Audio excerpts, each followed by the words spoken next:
संतराम पिए जी, रजनी बालाजी, रजनी बालाजी, रजनी बालाजी, संतराम पिए जी, रजनी बालाजी, रजनी बालाजी, रजनी बालाजी, संतराम पिए जी, रजनी बालाजी, रजनी बालाजी, रजनी बालाजी। श्री गुरु रविदास सभा बहु फोर्ट की ओर से संतराम बीए जी उनकी पुण्यतिथि के ऊपर श्रद्धांजलि अर्पित करते हैं।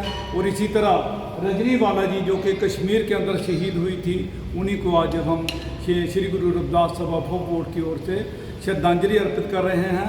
मैं बात करूंगा संतराम बीए जी की। संतराम बीए ने पूरी जिंदगी एक स्ट्रगल की ताकि ये जो हमारा देश है, ये जो हमारी सोसाइटी है, ये कास्टलेस बन सके, क्लासलेस बन सके, जाति विहीन बन सके, वर्ग विहीन बन सके, उसके लिए उसने ताउम्र काम किया।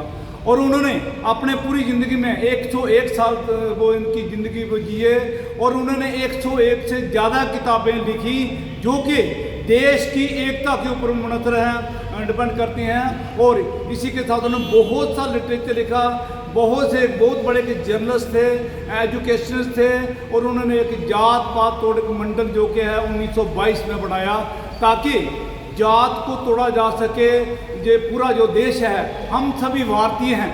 उन्होंने एक मुहिम चलाई थी कि स्कूलों के अंदर, कॉलेजों के अंदर, यूनिवर्सिटियों के अंदर हमें जो जात वाला जो कानून है वो हमें हटा देना चाहिए ताकि पूरे देश के अंदर एकता हो, हम सभी भारतीय हों।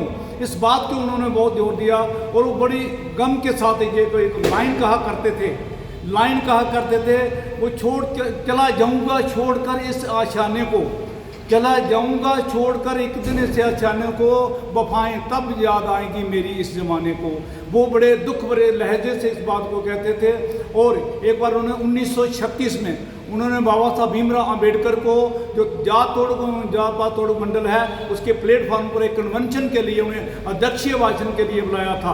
लेकिन जब उन्होंने अध्यक्षीय भाषण उससे पहले मंगवा के पढ़ा, उनको कहा एडिट करने के लिए, चेंज करने के लिए कहा, लेकिन बाबा साहब ने कहा मैं एक लफ्ज़ भी चेंज नहीं करूँगा।